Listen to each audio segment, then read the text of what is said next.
What's up, guys? I'm Chloe Hugg here with the women's lacrosse head coach and national champion, Meltzer. How are you doing today? I'm doing great, thanks. All right, so let's start it off and take it back to the beginning of the season. You guys took an early loss against Reinhardt University, so just talk a little bit about how that set the tone for you guys the rest of the season. I think, going down to Reinhardt for spring break, fortunately, we've been in a situation where we have won that game in the past, and I think Reinhardt was, ready to come out and play us. And not that we weren't ready, I just think, they did a better job in, setting things up and transitioning in the game. We didn't probably have our best game, but at the same time, they were a great team. And we had to make adjustments, but the adjustments we made second half were not enough to get the goals. But, as a coach, one of the things you think of is, when I talked to the team afterwards, I said, hopefully we look back at this and we look at it as it's a great loss for us. So you guys came back from Georgia and you were undefeated after that loss against Reinhardt, and you guys ended up winning the WLAX championship for the third year in a row. You guys made it to the Nationals 2 years in a row, and you guys took it all home this year. So what had to change this year in order for you guys to get that big win this year? I think for us is having that loss early on kind of refocused us to realize what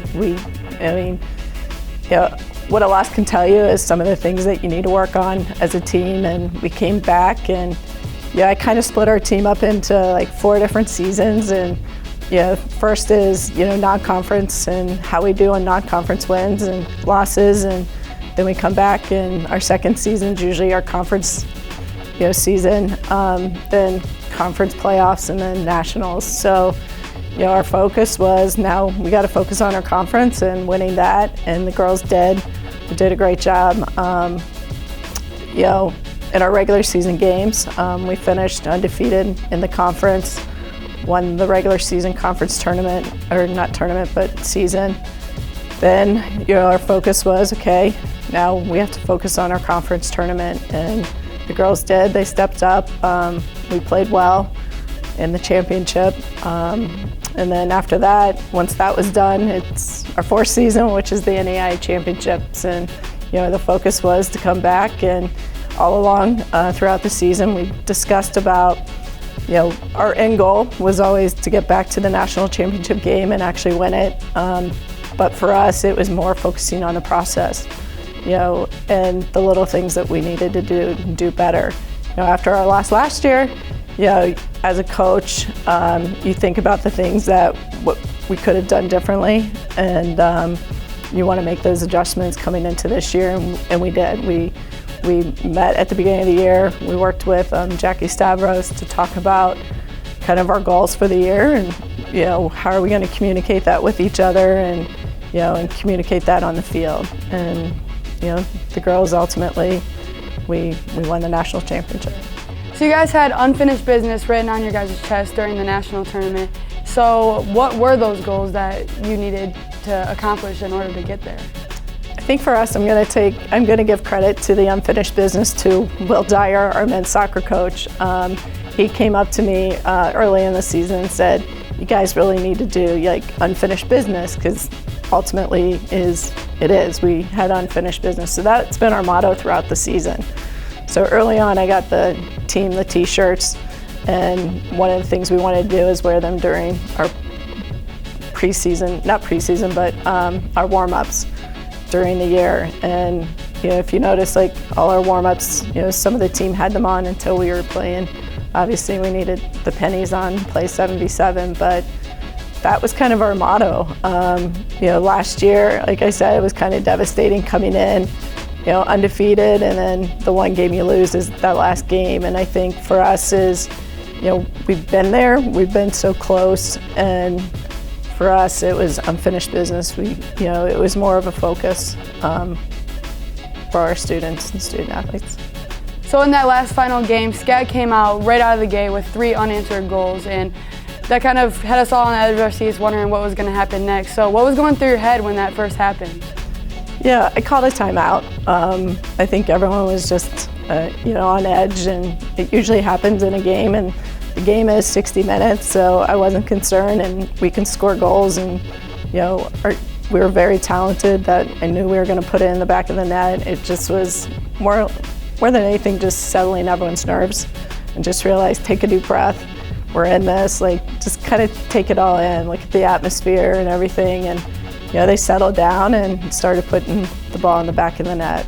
So your seniors had a phenomenal game and a phenomenal season all in all. They're going to be leaving. So how do those younger girls need to step up and fill those important roles? And how do you think the dynamic of the team might change after they leave?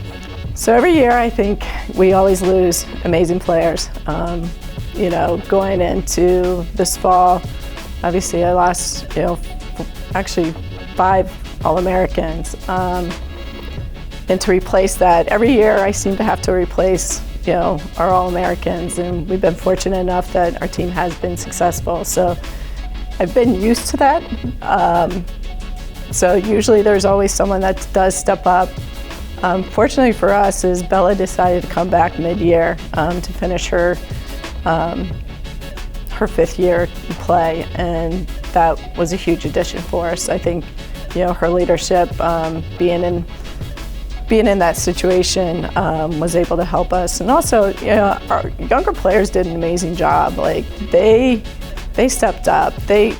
Everyone remembers how that feeling of last year, and no one wanted to feel that way again. And I think that's kind of been the drive all along. And I remember even in the semifinal game looking at Annie, our goalie, and said, "Annie, do you remember that feeling last year?" I said, "I don't want to feel that way again." And she's like, "Neither do I." And she came out and had an amazing game. And I think, yeah, we've been very fortunate. I mean, the seniors, you know, it's going to be a big loss. You know, it always is. And hopefully, you know, the younger players, there's always someone that's going to step up and fill their spot. But, yeah, I'm happy with the way we went out, and the seniors got to experience it. Yeah, so you're stepping out of your coaching career and heading into the athletic director position here at Lawrence Tech. And you're walking out of here with your head held high, right? You just won a national championship. That's the best way to go out. So what are your emotions? How are you feeling now that it's like a couple days past and you kind of got to settle in a little bit? I think I tell people I'm more relieved than anything. I feel in my coaching career here at LTU, we've gotten pretty close, but we just haven't gotten over that hump. And to beat SCAD in the national championship game is a dream come true. When we have played in nationals, they're the ones that more times than not have, you know, ended it for us. And so going in, for me, you know, winning a national championship at home against a team I've never beaten is really a dream come true. Okay, so talking about roles to fill, your incoming freshmen have a huge legacy to hold here at Lawrence Tech with the women's lacrosse team. So what is your advice to those incoming freshmen, and how do they need to approach their incoming season? I think the biggest thing is when you look at incoming freshmen, it's always a big jump, but you know, we're fortunate enough that our competitive season's in the spring, and I think for, you know, the fall is more getting to know the team, getting to understand, you know, what is the culture, and you know, our upperclassmen, taking them under their belts and kind of showing them the ropes. And I think that's one thing we've all been fortunate enough is the team has been successful in each year, and I attribute that to a lot of our alums. I'm like, we wouldn't be where we are without them, and I think they kind of set the tone for the culture. And I think every year, you know, people that do come here understand that, you know, kind of the end goal is, you know, to win our conference and to get back to the national championship tournament. And, you know, I think it's just something that, you know, once they're here, they see it, so they're going to work that extra hard, just knowing they don't want to let their teammates down. 100%. And I just want to wish you the best of luck in your new chapter of your life. And thank you so much for joining us here today. And we'll see you next time. Great, thank you. Trying to wrap around. Quickly inside to Smite. Smite puts it in. LTU wins it. The Blue Devils are the national champions.